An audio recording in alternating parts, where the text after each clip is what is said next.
Kører vi.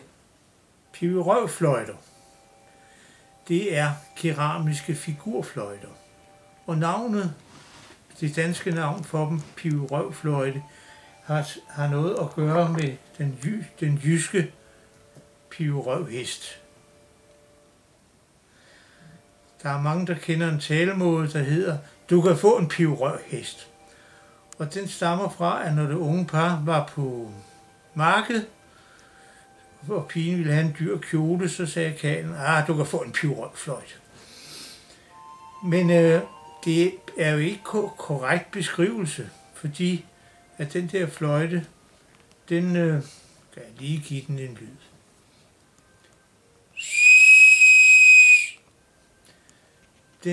Det er halen, man puster i. Jeg har her et vildsvin, som kom med posten i stykker. Og som det fremgår, så er den jo fuldstændig massiv, og fløjten er kun i halen.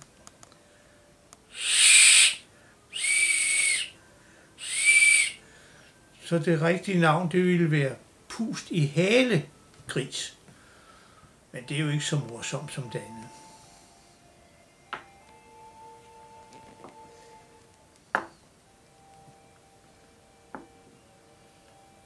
Vildsvinet ser sådan ud, når det er helt.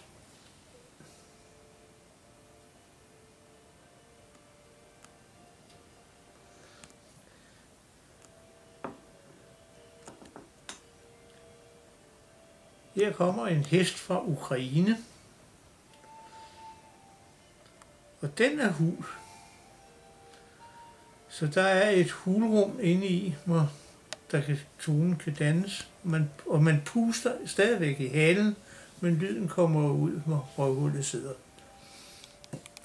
Og der er 2 tonehuller.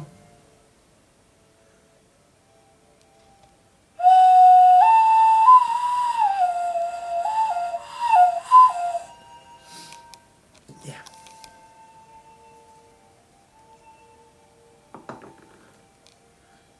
Fra Ukraine er også kommet en gris, og den puster man heller ikke. Den puster man ikke i halen, den puster man i trynen. Og så kan man se, at den er fra Ukraine, men den er købt i en souvenirbutik på Langeland, for der står Tranekær på den.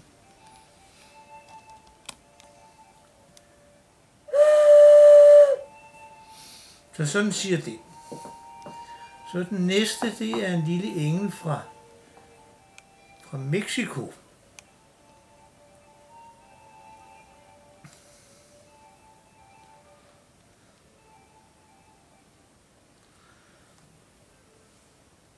Og hun bliver pustet i knæet, og lyden kommer ud af låret.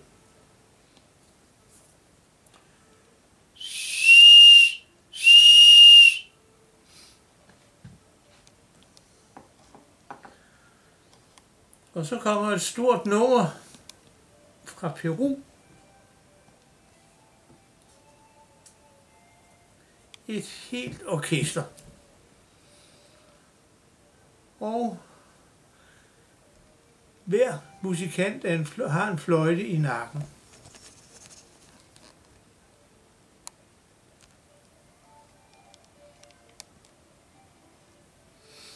Og der puster man så i bænken. Bænken er sådan en vindlade, ligesom man har på orgler.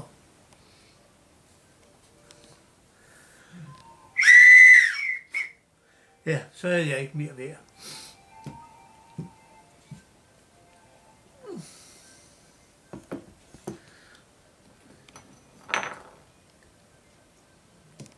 Her er en fløjte fra Portugal. Med mange fugle på, og fugle med huller her og der. Men der er ikke nogen af dem, der er fløjter. Fløjten, den sidder dernede. Det er den der. Den er ikke andet end et lillefinger. Yderste lillefingerled.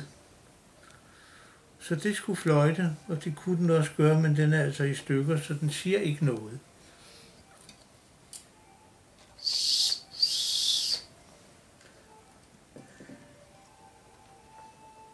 så kommer der en lille fløjte fra Peru, som jeg er meget imponeret af, fordi det at lave sådan nogle fløjter er faktisk vanskeligt. Der er mange, der sidder og kæmpet med det og ikke kunne få en lyd, og når jeg ikke har lavet den i længere tid, så vil det heller ikke. Man skal have det i fingrene. Men altså, man skal have en kanal, der fører luften frem til labidum, og det er så hullet dernede, hvor lyden skal dannes. Og det, der styrer den, det er altså den her kanal. Og du kan se, at det er bare en lille klat ler, der er blevet lagt sådan henover i en bue. Og den fløjter.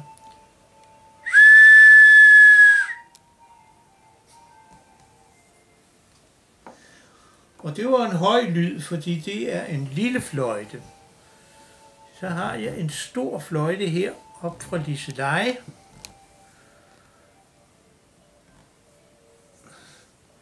Og den er milebrændt. Det vil sige, at den er jo ikke lavet i en ovn. Man graver et hul, en fordybning i jorden, og så stiller man sin keramik derned, kommer brænde over og halm og dækker det hele til med jord, så der er lufttæt, næsten lufttæt, og så brænder det ganske langsomt. Og der kan man nå op på temperaturen, men ilten forsvinder i det bål, og derfor så bliver keramikken sort. Og da den så er stor, så får vi så en dyb tone.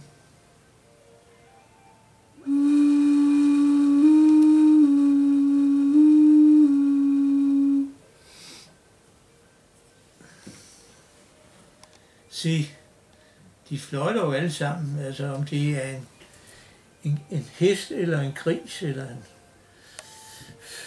Ja,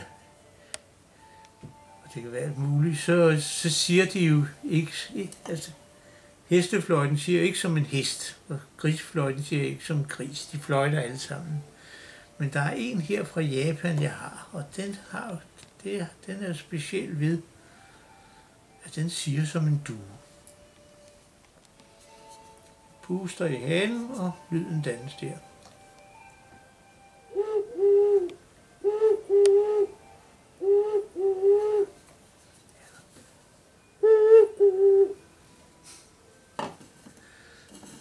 Den var fra Japan. Så er der en fløjte her fra Ängelholm. Det er en lille by over i Sverige. Og der, i deres byvåben, der har de sådan en fløjte. I Sverige hedder det ikke pibelrøvfløjte, der hedder det lergøl.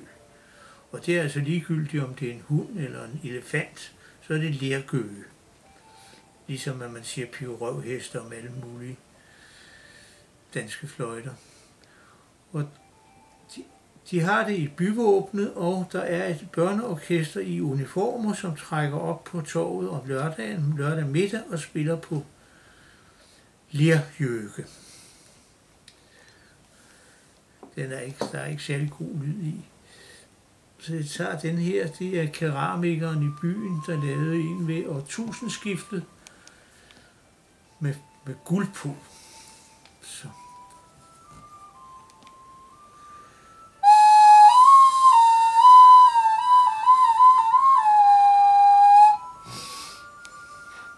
Den var dyr, men jeg måtte jo have en med guld. Så kommer der en nattergal, hedder den. Den er fra Sjælland, men den er blevet lavet overalt i Europa, helt tilbage i middelalderen. Jeg har set den på museer. Og det er jo ikke udseende, der er som en nattergal, men det er jo fordi, at man fylder vand i. Og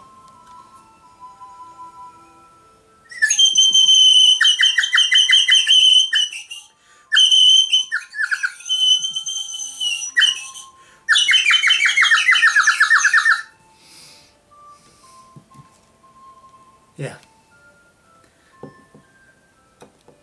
så har vi denne her fra, det er også en nattergal, den er fra Rumænien, og den kan jo bedre ligne en nattergal, end den danske gør, og den er jo så fra et turiststed, som navnet er skrevet på. Og så er nattergalefløjten, den er blevet lavet i mange år. I min barndom, der fik man dem i bakelit. Nu bliver de lavet i plastik som legetøj til børnene. Og det er jo så det samme.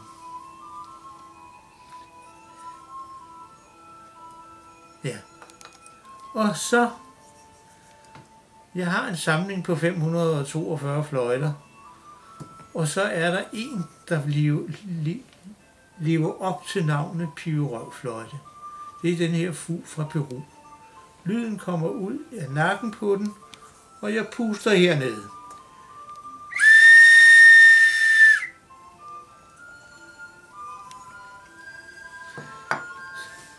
Ja. Så kommer der fra Fyn denne her fløjte. En flot hane.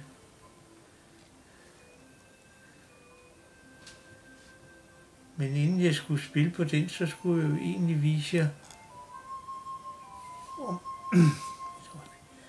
at man har faktisk en fløjte ved hånden. Det har alle mennesker, fordi man kan lave sådan et kar, et hulrum, og have en fløjteravne her.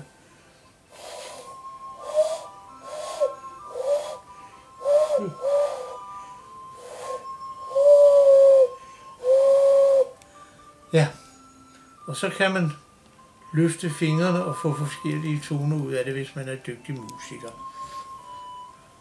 Og den her, den har faktisk noget af den samme egenskab. Du har en fugl, og i halen der sidder fløjten, og du puster ud i halespidsen. Og så er der et stort hul, og det lukker du.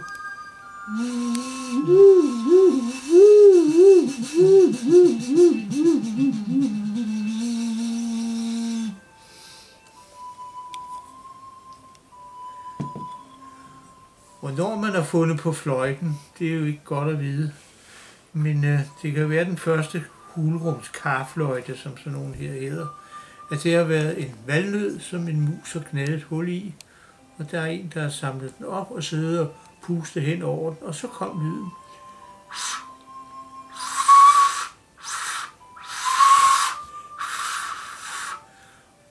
Og det er jo altså ved, at man blæser hen over et hul, ligesom man gør på en tværfløjte. Og det er måske det, der er inspiration til den her kinesiske, som måske egentlig har været en kokosnød, som der er så lavet huller i, og så puster man hen over. Og jeg kender en meget dygtig fløjtenist, men han kan altså heller ikke få lyd ud af den. Men da jeg købte den på udstillingen, der var der en kineser, der spillede meget dygtigt.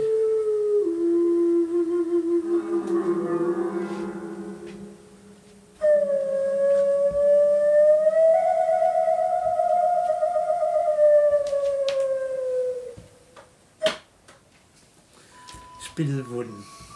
Ja.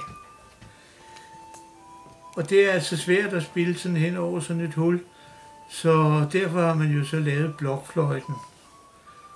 Og de fleste pibirøvfløjter, det er jo blokfløjter, at man har en kanal, man puster ind af, og så rammer det rigtigt på kanten, sådan så lyden opstår.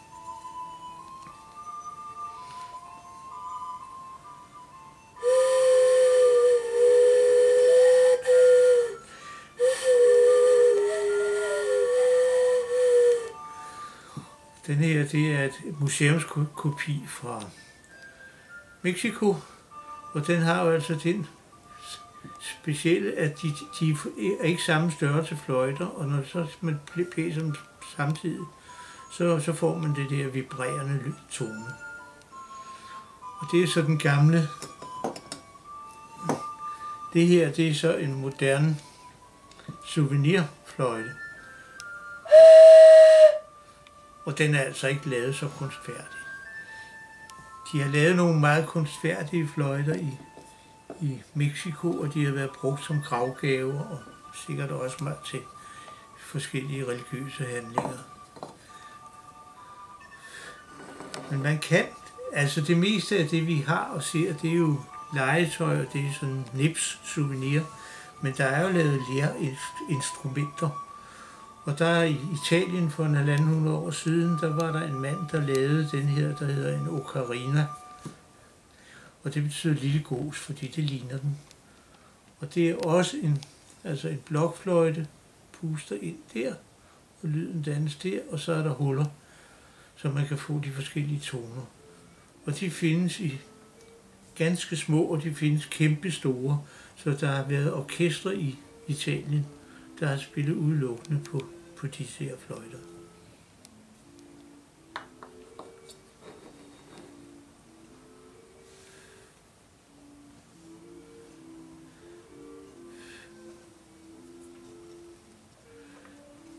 Men altså, de her, det er jo så karfløjterne, det andet, det der vi normalt kender, det er jo rørfløjter.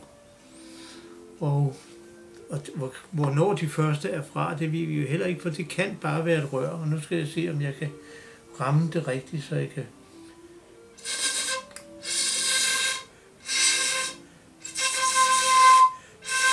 Jo, den kom lidt. Så kan vi se på en del sydamerikanske rørfløjter, at man har lavet sådan en hak, der skulle gøre det lettere.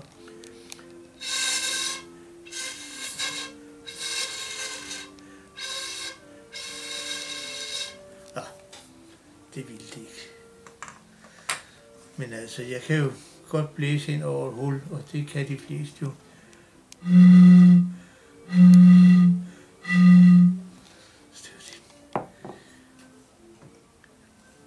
Så de her ting, det var jo gammel folkekunst, men altså moderne kunstnere, de laver også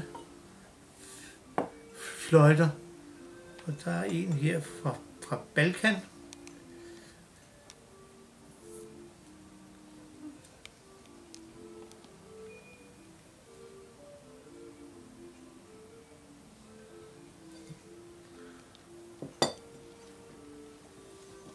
Og har en fra Italien.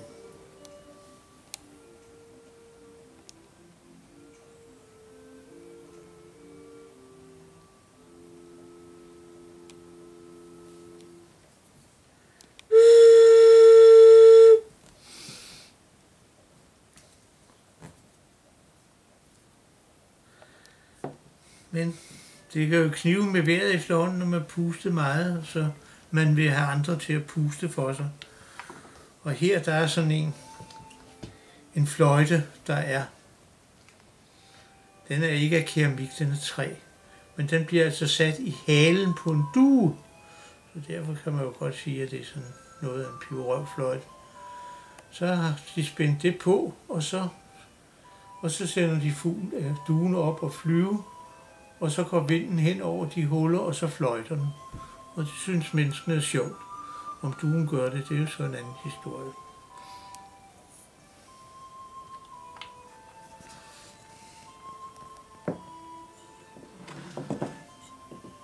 Så har jeg en fløjte her fra Mexico. Det er også en museumskopi fra Mexico, og den skal der så hældes væske i.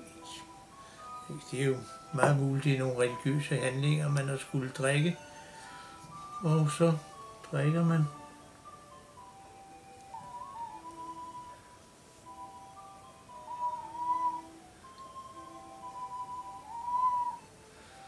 Fordi de her to kar, de er forbundne, og når jeg har drukket, og ikke drukket ud, så løber væsken tilbage og herned, og så kommer den ud igen, presser luften ud gennem fuglens næb. Det var så i Mexico. Jeg har set en vodka-kande fra Rusland, man havde sådan en halvmåneform, en kande som en hane, og når Ivan så havde været henne og tage sig en vodka og stillede den tilbage, så fløjtede den, og så kunne Babushka høre det. I Japan, der drikker man noget, der hedder sake. Det er sådan en hedevin. Rishedevin.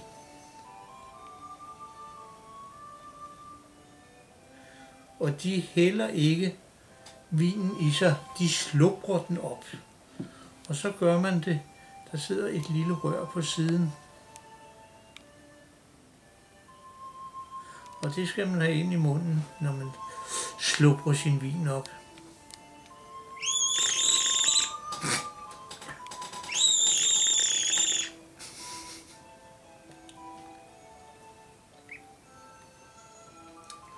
Der sidder en fløjte hernede, den svarer til den, man havde i de gamle kedefløjter. Og når man skænker, man har den saken, som er varm, den har man i sådan en kande. Og den har altså det samme, at den har en væg heroppe, så man skænker op, og når man så rykker tilbage, så er der et lille hul i op, så luften bliver presset ud af fløjter.